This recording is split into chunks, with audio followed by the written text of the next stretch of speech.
लखनऊ में सीएम योगी ने नवीन रोजगार छतरी योजना का शुभारंभ किया है। इसके तहत 3,484 लाभार्थियों को ऑनलाइन धनराशि ट्रांसफर की गई। अयोध्या में राम मंदिर निर्माण की आधारशिला रखने को लेकर राम जन्मभूमि तीर्थ ट्रस्ट की एक महत्वपूर्ण बैठक की जाएगी। ये बैठक आज सर्किट हाउस में दोपहर करीब 3 बजे शुरू होगी। बैठक में मंदिर निर्माण के शिलान्यास को लेकर मंथन होगा। माना जा रहा है कि इस बैठक के बाद ट्रस्ट शिलान्यास तिथि का ऐलान कर सकता है। देश भर में हर दिन कोरोना की रफ्तार तेजी से बढ़ती जा रही है। देश में कोरोना के 24 घंटे में 34,884 नए केस सामने आए हैं। 10,38,000 के पार की आंकड़ा पहुंच चुका है। अब तक 26,273 लोगों की मौत हो चुकी है। यूपी में 55 घंटे का मिनी लॉकडाउन लगा हुआ है। सभी सार्वजनिक स्थल को सैनिटाइजेशन के लिए सोमवार सुबह 5 बजे तक बंद रखा गया है। बता दें कि कोरोना को काबू करने के लिए यूपी सरकार ने हर हफ्ते 55 घंटे का लॉकडाउन घोषित किया है। अब यूपी में हर शनिवार, रविवार बाजार, दफ्तर और हाट बंद रहेंगे।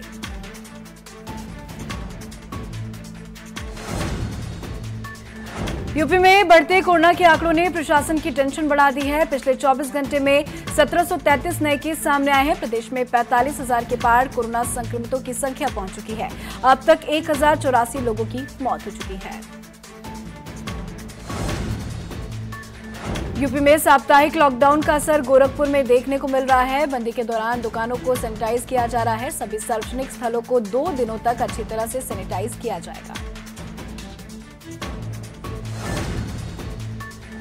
कोरोना वायरस के चलते ऐश्वर्या और आराध्या बच्चन को मुंबई स्थित नानावटी अस्पताल में भर्ती कराया गया है। जया बच्चन को छोड़कर परिवार के सभी लोग कोरोना पॉजिटिव पाए गए हैं। इससे पहले अमिताभ बच्चन, अभिषेक बच्चन को अस्पताल में एडमिट कराया गया था। अभी तक ऐश्वर्या और आराध्या होम क्वारंटीन में थे और कोरोना का इलाज कर रही हैं।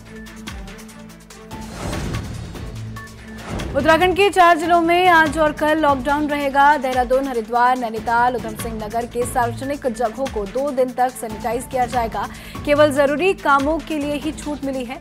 बता दें कि उत्तराखंड सरकार ने कोरोना के बढ़ते मामलों को देखते हुए ये फैसला लिया है।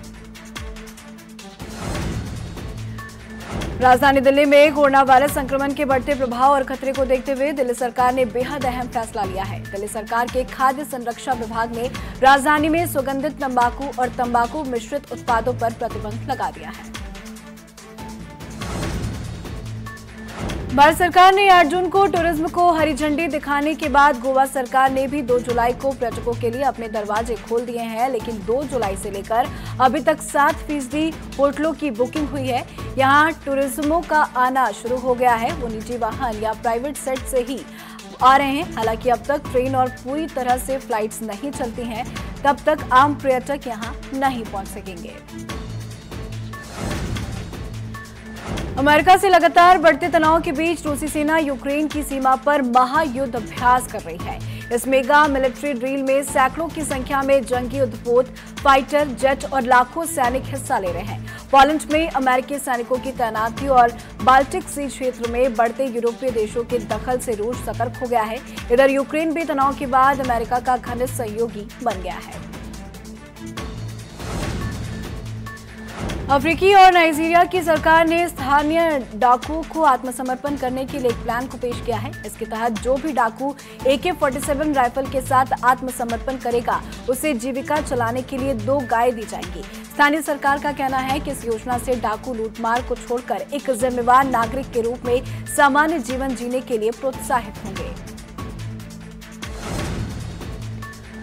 चीन ने अपने प्रथम मंगल अभियान के तहत एक रोवर भेजने के लिए अपनी तैयारी जारी रखी है और इसके लिए लॉन्ग मार्च 5 रॉकेट को प्रक्षेपण स्थल पर ले जाया गया। तियानवेन 1 नाम से चीन का ये मंगल अभियान लाल ग्रह के लिए आगामी चीन अभियानों में एक है, जिनमें एक अमेरिका का और एक संयुक्त अरब अमीरात का मिशन है। पाकिस्तान ने ऑनलाइन गेम PUBG पर प्रतिबंध लगा दिया है। इमरान सरकार ने कहा कि इस गेम के कई कंटेंट इस्लाम विरोधी हैं और ये युवाओं पर बुरा असर डाल रहे हैं। कहा जा रहा है कि PUBG पर लगाए गए बैन के कारण इमरान खान की पार्टी को आगामी चुनाव में युवाओं के गुस्से का सामना भी करना पड़ सकता है। जम्मू कश्मीर के शोपियां में मुठभेड़ में 4 आतंकी मारे गए हैं। आतंकी घर में छिपा हुआ था। सेना ने पूरे गांव की घेराबंदी कर रखी है। जम्मू कश्मीर में जारी है ऑपरेशन ऑल आउट में कल 2 अलग अलग एनकाउंटर में 4 आतंकियों को सफाया किया गया। बता दें कि आतंकियों के पास से सेना को हथियार भी मिला है। पाकिस्तानी सेना ने जम्मू कश्मीर के पुंछ जिले में नियंत्रण रेखा से अलग अलग इलाकों में गोलीबारी की है। इस दौरान गोलीबारी की चपेट में गुलपुर सेक्टर के मो रफीक का घर आ गया है। इसमें रफीक पत्नी रफिया और 16 साल के बेटे इरफान की मौके पर ही मौत हो गई, तो वहीं भारतीय सैनिकों ने इसका करारा जवाब भी दिया।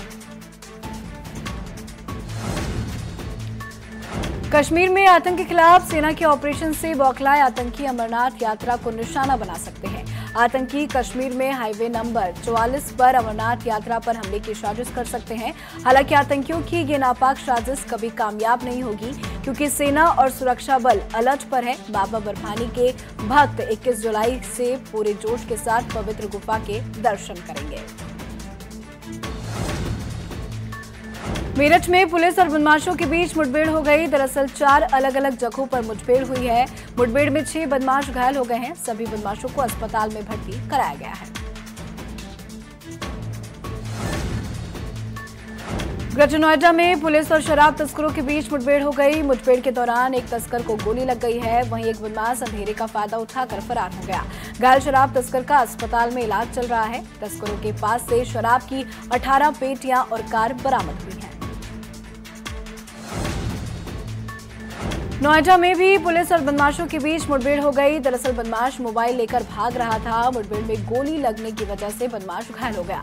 वहीं दूसरा बदमाश मौके से फरार हो गया। बता दें कि बदमाश पर 12 से ज्यादा मुकदमे दर्ज हैं। बदमाश दिल्ली एनसीआर में लूट को अंजाम देता था। यूपी में ऑपरेशन क्लीन के तहत अंबेडकर नगर में भी पुलिस और बदमाशों के बीच मुठभेड़ हो गई। मुठभेड़ में पुलिस ने 2 मांस तस्करों को गिरफ्तार कर लिया है।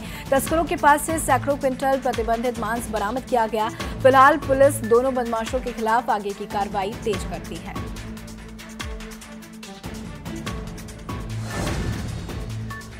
जौनपुर में खेत में मेट बांधने को लेकर विवाद हो गया। इस दौरान दबंगों ने अंधेड़ को बुरी तरह से पीटा है, जिससे अंधेड़ गंभीर रूप से घायल हो गया है और वाराणसी ले जाते वक्त उसकी मौत हो गई है। मौत की सूचना मिलते ही परिवार में कोहराम मच गया, जिसके बाद गुस्साए परिजनों ने शव को लखनऊ बलिया हाईवे पर रखकर रोड जाम कर दिया।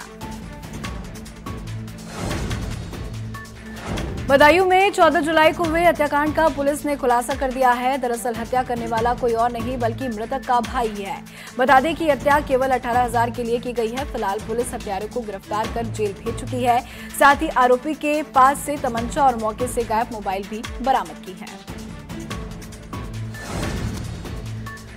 बाबा बर्फानी के दर पर रक्षा मंत्री राजनाथ सिंह पहुंचे हैं। पूजा अर्चना के बाद एलओसी के फॉरवर्ड लोकेशन का दौरा करेंगे और इस दौरान सीडीएस बिपिन रावत और आर्मी चीफ नरवणे भी मौजूद हैं।